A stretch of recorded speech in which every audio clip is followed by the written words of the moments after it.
심었고 그리고 아볼로는 물을 주었다. 각자 역할이 다른 거예요. 자기 역할이 다른 거죠. 밭에서 일하는 일꾼이 역할이 다른 것처럼 말이죠. 그런데 더 중요한 6절에 보면 더 중요한 분이 나옵니다. 바울도 아니고 아볼로도 아니고 열심히 씨를 심었고 또 가꾸지만은 물을 주고 가꾸지만은 그 씨앗이 싹이 트고 꽃이 나고 열매를 맺게 하시는 분은 누구다? 하나님이시다. 할렐루야. 아무리 바울이 위대하고 아무리 아볼로가 위대해도 하나님이 역사하시지 않으면 거기에 은혜가 없고 하나님의 기적적인 간섭이 없다면 바울의 설교나 아볼로의 가르침은 열매를 맺을 수 없다는 얘기예요. 여러분, 아무리 복음을 외쳐도 여러분이 은혜를 받을 수 있는 것은 배후의 성령의 역사와 성령의 기름 부으심과 성령 하나님이 함께 하시기 때문임을 믿습니다. 네. 결국 우리에게 은혜를 주시는 분, 우리의 영혼을 자라게 하고 성숙하게 하는 분은 하나님 한 분밖에 없음을 믿으시기 바랍니다. 그러므로 여러분의 눈과 여러분의 귀와 여러분의 입과 여러분의 마음을 아까 우리 성가대에 찬양한 것처럼 주님께 고정하라고 말해요. 주님께 고정해야 돼요. 그래야 흔들리지 않아요. 그 권사님께 고정하면 그 권사님이 잘 나가다가 삐걱거리면 마음이 흔들려요. 믿음이 흔들려요.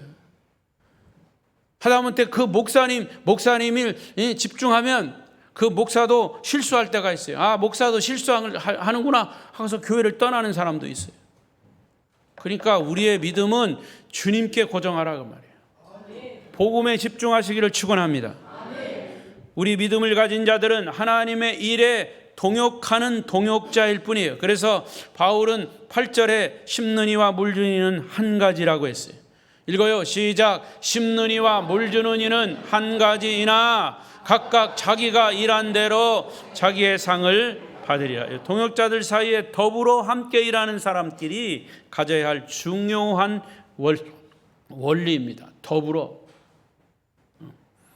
영적 질서 안에서 더불어 하는데 거기에 또 한 가지 중요한 그런 원리가 있어요. 그게 뭐냐? 성실성입니다. 성실성. 자기의 주어진 일을 성실하게 감당해야 된다 그 말입니다. 그렇지 않으면 그 공동체는 무너져요. 바울은 여기서 중요한 원리를 그렇게 제시하는 거예요. 바울이 빌립보 성도들에게 교회 생활 태도를 가르칠 때 빌립보 교회에서 이렇게 얘기합니다. 빌립보 2장 4절을 읽어보십시다. 시작. 각각 자기 일을 돌볼 뿐더러 또한 각각 다른 사람들의 일을 돌보아 나의 기쁨을 충만하게 하라. 이 말은 다른 사람의 일에 간섭하라는 말이 아니에요. 함께 동역하라는 말이에요. 교회는 밭과 같아서 내 일과 내 일이 따로 있는 게 아닙니다. 교회 안에서 일어나는 모든 일은 주의 일입니다. 교회 공동체 사역입니다. 그래서 함께 일하는 자가 되어 풍성한 영적인 수확이 있어야 합니다. 이것이 동역입니다. 더불어 함께 일해야 하고 우리 교회의 밭에 풍성한 수확이 있고 우리 밭이 하나님 보시기에 아름답고 풍성한 포도원이 돼야 할 줄로 믿습니다. 교회는 밭입니다. 세 번째, 시작. 교회는 건물입니다. 한 번 더, 교회는 건물입니다. 바울은 교회를 건물로 비유했습니다. 역시 건물로 비유한 이유도 분쟁할 때 어디에 초점을 맞춰야 하는지, 분쟁을 해결할 수 있는지를 가르치기 위해서입니다. 10절 11절 또 읽습니다. 시작. 내게 주신 하나님의 은혜를 따라 내가 지혜로운 건축자와 같이 터를 닦아두매 다른 이가 그 위에 세우나 그러나 각각 어떻게 그 위에 세울까를 조심할지니라. 이 닦아둔 것 외에 능히 다른 터를 닦아둘 자가 없으니 이 터는 곧 예수 그리스도라. 교회는 건물과 같아요. 그런데 한 건물에서 가장 중요한 것이 뭘까요? 터입니다. 터, 기초입니다. 건물은 기초가 제일 중요합니다. 서울에서 동양 제가 알기로는 이 동양에서 제일 큰 건물이 서울의 롯데빌딩 123층입니다. 123층인데 지하가 몇 층인지 아세요? 지하가 7층입니다. 7층. 건물의 기초가 그렇게 튼튼하게 박혀 있어요. 근데 그 건물의 기초는 아주 견고한 바위라고 그래요. 화강암 안반층. 제가 조사해 봤더니 롯데 월드타워는 지상 123층 약 75만 톤의 하중을 견딜 수 있어야 된다. 75만 톤. 그냥 뭐 상상만 하세요. 하중, 그래서 견딜 수 있도록 하기 위해서 지하 38m, 그게 이제 약 7층이에요. 깊이를 파고 38m 깊이를 파고 터를 파고 화강암, 암석이죠. 화강암 안반층의 길이 30m, 길이 30m, 직경 1m, 파이프를 108개를 박았습니다. 기초를 그렇게 박은 거예요. 그 기초를 그렇게 세웠으니까 지상 123층이 무너지지 않습니다. 그래서 기초는 중요하다. 건물에서 제일 중요한 것은 기초라고 했는데, 자, 그렇다면 교회를 건물로 비유할 때 교회의 기초는 뭐다? 예수 그리스도다. 할렐루야. 주님이 우리 교회의 기초이며 주님이 우리 인생의 터전입니다. 자, 보십시오. 마태복음 16장 18절 시작.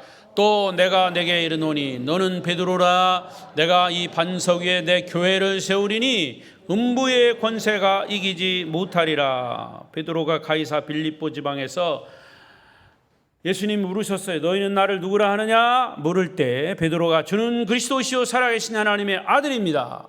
마태복음 16장 16절에 위대한 신앙 고백을 했죠. 그럴 때 예수님이 바로 이어서 말씀하신 거예요. 내가 네게 이르노니 너는 베드로라. 피터, 반석이라는 뜻이죠. 이 반석 위에 내 교회를 세우리라. 자, 여기서 중요한 거 제가 또 얘기합니다. 들은 사람 많이 있겠지만 캐톨릭은 교황 위에 캐톨릭이 세워졌어요. 왜 그렇게 됐냐? 바로 이 고백 때문에 그래요. 베드로 위에. 예수님이 베드로에게 신앙 고백을 했죠? 베드로가 예수님에게 신앙 고백했죠? 주는 그리스도시요 살아계신 하나님의 아들이십니다. 이렇게 고백했을 때 베드로의 이름을 반석 피터로 지어줬어요. 그러면 그 피터라고 하는 반석은 베드로 사람을 얘기한 게 아니라 베드로가 신앙 고백한 고백을 얘기한 거예요. 그 신앙 고백 위에 교회를 세운단 말이죠. 그런데 지금 캐톨릭은요, 교황 위에 세워져 있죠. 금년에 교황이 죽고 또 새로운 교황이, 미국인 교황이 세워졌어요. 초대 교회, 가톨릭 교회 교황이 누구냐? 여기 예수님의 12제자 초대 교황입니다. 그 교회 위에, 교황 위에 교회가 세워졌다. 그 원리와 개신교는 뭐예요? 개신교는 베드로가 고백한 그 신앙 고백, 주는 그리스도시요 살아계신 하나님의 아들입니다. 예수 그리스도 터 위에 교회가 세워졌다. 할렐루야. 그 개신교예요. 그리고 이 성도는 예수 그리스도 기초가 교회이고 또 교회는 예수님의 몸이라고 그랬어요. 몸 중에서 예수님은 머리고 나머지 성도는 뭐라고 그랬어요? 지체라고 그랬어요. 그러면 교회 건물로 비유한다면 건물에는 지붕이 있고 기둥이 있고 기초는 예수님이고, 기둥이 있고 또 각각 벽돌로 쌓는다면 벽돌이 있고, 우리 교회는 통나무로 졌으니까 각각 옆에 기둥 통나무들이 있어요. 이 지체란 말이죠. 기둥의 역할, 지붕의 역할, 벽돌로 지은 건 벽돌의 역할 다 있어요. 그 기둥이 기둥 역할을 못하면 건물은 무너지는 거예요. 벽돌 한 장 한 장이 빠지면 건물이 넘어질 수 있어요. 우리 지체란 말이죠. 또 바울은 본문에서 건물의 재료에 대해서 말하고 있어요. 12절 13절 시작. 만일 누구든지 금이나 은이나 보석이나 나무나 풀이나 집으로 이 터 위에 세우면 각 사람의 공력 응적이 나타날 터인데 그 날이 공적을 밝히리니 이는 불로 나타내고 그 불이 각 사람의 공적이 어떠한 것이 시험할 것임이라. 여기 6가지 재료가 나와요. 건물 재료가 나오는데 이 6가지 건물 재료를 2가지로 딱 분리할 수 있어요. 근데 불에 타는 것과 불에 타지 않는 것. 불에 타지 않는 것은 뭐예요? 금, 은, 보석. 불에 타지 않는 것들이에요. 또 불에 타는 것은 나무, 풀, 집. 자, 이것은 무엇을 말할까요? 13절이 이는 그랬어요. 이것은 12절에 이것은 불로 나타내고 그 불이 각 사람의 공적이 어떠한 것을 시험할 것임이라. 공적이라는 말은 업적이라는 말이죠. 그 사역의 업적, 성도들이 이 세상에서 행한 업적, 우리의 행동 결과. 우리는 교회의 터전이신 예수 그리스도를 믿고 교회 안에서 하나님을 섬기며 주를 위해서 일하는 사역자들이에요. 그런데 2가지 결과가 나타난다. 첫째는 하나님께 인정받는 것과 하나님께 인정받지 못하는 것이 나타나요. 교회 안에서도 어떤 사람은 사람들이 보기엔 굉장히 잘하는 것처럼 열심히 하는 것처럼 보이지만 불을 딱 붙여보면 다 타버릴 것들로 열심인 사람도 있어요. 마지막 날 하나님께 인정받을 수 없는 삶을 살아가는 사람들이, 교회에서도 열심히 봉사했지만 하나님께서 나중에 우리를 보고 그것이냐 나를 위한 것이 아니라 너를 위한 거야. 네 자랑이고 내 이름을 알리려고 너를 위해서 한 것뿐이지 나를 위해서 한 거 하나도 없어. 그렇게 한다면 나는 너를 모른다라고 말할 수 있다는 거죠. 그런 것들은 불에 다 타버리는 것들이에요. 그런 것들은 하나님께 아무런 상을 받을 수 없다 그랬어요. 여러분, 교회 안에서 열심히 봉사하십시오. 그 봉사는 우리를 구원하고 우리의 주인 되신 주님께 감사하며 감격함으로 하는 봉사여야 할 줄로 믿습니다. 봉사를 많이 하는 양이 중요한 것이 아니라 질이 중요합니다. 한 가지를 하더라도 사람을 위한 봉사자가 아니라 주를 위한 봉사여야 할 줄로 믿습니다. 그 봉사가 복음의 향기를 나타내기 위해서 주님께 인정받을 수 있는 봉사인지를 생각해야 합니다. 자, 여기서 한 가지 정리하고 하겠습니다. 14절. 시작. 만일 누구든지 그 위에 세운 공적이 그대로 있으면 상을 받고. 여기에 상은 어떤 상일까? 물론 천국이 상이죠. 성경학자들의 주석을 아무리 찾아봐도 없어요. 무슨 상인지. 그거는 나도 몰라. 주님만이 아셔. 여러분 주님이 주실 상을 기대하시고 공적을 주를 위해서 많이 쌓으시기를 바랍니다. 이 상은 구원과는 상관없는 상이에요. 또 15절에 보면 누구든지 그 공적이 불타면 해를 받으리라. 아마도 그 공적은 자기 의를 위한 것이기 때문에 다 없어지는 해일 겁니다. 하지만 이것 역시 구원받지 못한다는 말로 해석하기는 잘못된 해석이에요. 바울은 이렇게 우리에게 다 제시하고 있어요. 교회는 흔들리지 않는 기초이신 예수 그리스도 위에 세워진 견고한 아름다운 영적 건물입니다. 아름다운 마음을 가진 사람들이 모여서 아름답게 봉사하는 곳에 우리 아름다운 교회가 세워진 줄로 믿습니다. 아름다운 교회 성도 여러분, 건물 그리고 건물 재료로서의 역할을 감당하시기를 축원합니다. 자, 마지막 4번째, 교회는 뭐다? 성전이다. 시작. 교회는 성전이다. 한 번 더. 자, 단순한 건물로서의 빌딩이 아닙니다. 성전은 하나님이 거하시는 곳 성전입니다. 바울은 이 비유를 통해서 분열 문제 해답을 주고 있습니다. 자, 16, 17 또 있습니다. 시작. 너희는 너희가 하나님의 성전인 것과 하나님의 성령이 너희 안에 계신 것을 알지 못하느냐? 누구든지 하나님의 성전을 더럽히면 하나님이 그 사람을 멸하시리라. 하나님의 성전은 거룩하니 너희도 그러하니라. 여기서 너희는 복수형입니다. 너희는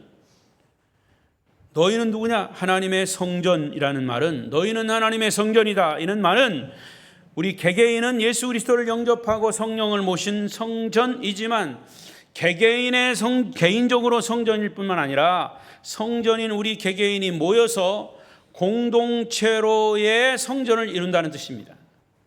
그래서 교회를 원어로 에클레시아, 예수 그리스도를 고백하는 사람들의 모인 공동체. 그래서 교회는 개인이 될 수 없어요. 그 개개인이 모여서 모인 곳이 교회입니다. 그렇다면 교회의 진정한 의미는, 이미지는 나 개인이 성전일 수 있는 이유, 내 안에 거룩하신 하나님 성령님이 계시기 때문이에요. 또 이 교회가, 우리 교회가 거룩한 교회, 거룩한 성전인 이유는 그 가운데 거룩하신 하나님이 계시기 때문에 성전인 것이죠.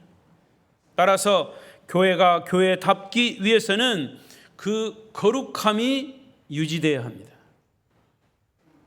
우리 교단 이름이 뭐라고 그랬습니까?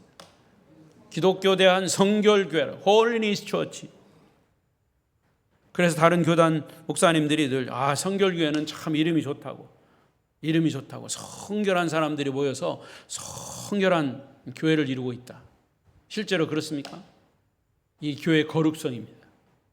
거룩함은 영적인 질서가 세워질 때 유지되는 거예요. 비로소 거룩한 성전이 되는 거죠. 여러분, 교회가 분열이 돼서 서로 반목하면 누가 제일 좋아해요? 마귀가 제일 좋아합니다. 우리는 그것을 알아야 합니다. 마지막 성전 비유를 통해서 바울이 강조한 것은 교회의 영적 질서입니다. 성전을 이루는 개개인이 주님 앞에서 얼마나 거룩함을 유지했느냐, 그거로 달려있는 거예요. 성전이라는 말은 17절 뭐라고 그랬어요? 또 읽어요. 시작. 누구든지 하나님의 성전을 더럽히면 하나님이 그 사람을 멸하시리라. 하나님의 성전은 거룩하니 너희도 그러하니. 여기서 두 단어가 있습니다. 더럽히면, 성전을 더럽히면 너희를 멸한다 그랬어요. 멸한다는 말은 교회를 멸망시킨다는 게 아니라 교회를 이루고 있는 그 사람, 특별히 교회의 거룩함을 깨뜨리는 사람에게 징계하신다는 말이에요. 교회의 명예와 거룩함과 영광을 보존하기 위해서 영광을 더럽히는 사람을 더럽히지 못하게 하신다는 거예요. 성경의 대표적인 사건이 있죠. 사도행전 4, 5장에 보면 아나니아 삽비라 사건이 나옵니다. 아나니아는 바나바가 하나님께 헌금하는 것을 보고 도전을 받아서 본인도 가진 것을 다 팔아서 물질로 헌금을 했어요. 너무 좋은 일을 했어요. 그런데 문제는 바나바처럼 소유를 다 바친 것이 아니라 견물생심이라 돈을 보니까 마음이 달라졌어. 그래서 일부를 딱 숨기고 사도에게 갖다 주니까 이거 다 가져온 거냐? 예, 다 가져왔습니다. 속인 거죠. 결국 속인 사실이 사도들에게 드러났어요. 사도들은 그에게 말하기를 당신이 한 거짓말은 사람에게 한 것이 아니라 하나님에게 한 것이라 이렇게 책망했어요. 그런데 초대교회가 막 시작하는 시점에서 하나님은 교회의 거룩함을 유지하기 위해서 이런 징계가 필요하다고 하셨습니다. 그래서 거짓말하는 현장 즉시 거기서 그냥 죽어버렸어요. 그래서 이 문제를 쉽게 넘기지 않으시고 하나님이 직접 다루신 겁니다. 여러분 생각해 보십시오.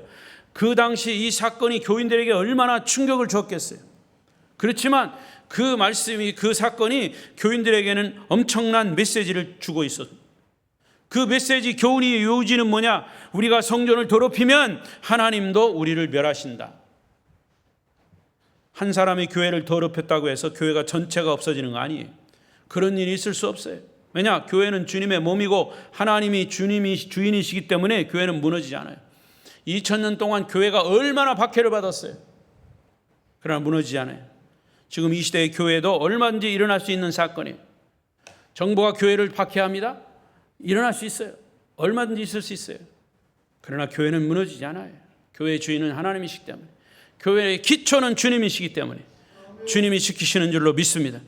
중요한 것은 교회를 구성하고 있는 지체인 우리 한 사람 한 사람이 얼마나 교회를 영광스럽고 아름답고 거룩하게 세워가느냐에 달려있는 거죠. 이것은 누구 한 사람의 책임이 아닙니다. 우리 성도 개개인의 책임이에요. 우리가 아름답고 거룩하고 영광스러운 성도가 될 때 비로소 교회는 영광스럽고 아름답고 거룩한 교회가 될 것입니다. 이제 말씀을 맺으면서 교회의 진정한 모습을 다시 한번 정리해 보겠습니다. 교회는 첫째, 집 혹은 가정입니다. 그렇다면 교회는 가정의 아이들이 부지런히 성장해야 할 집, 가정과 같은 곳인데 여러분의 신앙은 성장하고 있습니까? 두 번째, 교회는 밭입니다. 나란히 사이좋게 동역자가 되어서 주님의 일을 해야 하는 밭과 같은 곳. 그래야 영혼의 풍성한 열매도 맺게 되는 것이죠. 세 번째, 교회는 건물입니다. 교회는 유일한 기초, 영광스러운 기초, 예수 그리스도라고 하는 기초 위에 견고하게 세워진 건물이에요. 예수 그리스도라는 반석 위에 세워지지 않으면 언제라도 무너질 수 있습니다. 우리의 신앙의 토대가 어디에 있는지를 늘 점검하고 예수 그리스도가 여러분의 신앙의 기초가 날마다 주님 오실 때까지, 주님 앞에 설 때까지 이어가시기를 축원합니다. 마지막 네 번째, 교회는 성전이에요. 거룩한 성도가 거룩한 교회를 만든다는 뜻이에요. 바울은 이 교회의 그림을 우리에게 네 가지 비유를 통해서 보여주셨어요.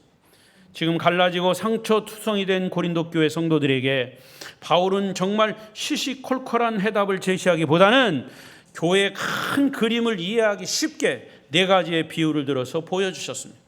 결국 바울의 이 권면의 말씀을 고린도 성도들이 잘 받아들였습니다. 순종했습니다. 이런 사실을 나중에 고린도 후서에 가서 바울이 너희들이 말씀을 잘 받아들였기 때문에 고린도 교회가 건강하게 섰다라는 사실을 고린도 후서에서 말씀해 주고 있어요. 고린도 교회가 분열의 고통을 넘어서 회개함으로 다시 건강한 교회로 세워졌음을 기뻐하고 편지로 피력한 것이 고린도 후서예요. 성도 여러분, 여러분이 한평생 교회를 섬길 때 바울이 말씀한 이 교회의 네 가지 비유를 마음에 담고 아름다운 교회, 거룩한 교회, 그리고 주님 보시기에 영광스러운 교회, 우리 아름다운 교회를 세워가는 일에 동역자가 되시기를 축원합니다. 축원합니다. 기도하겠습니다. 동성으로 기도하겠습니다.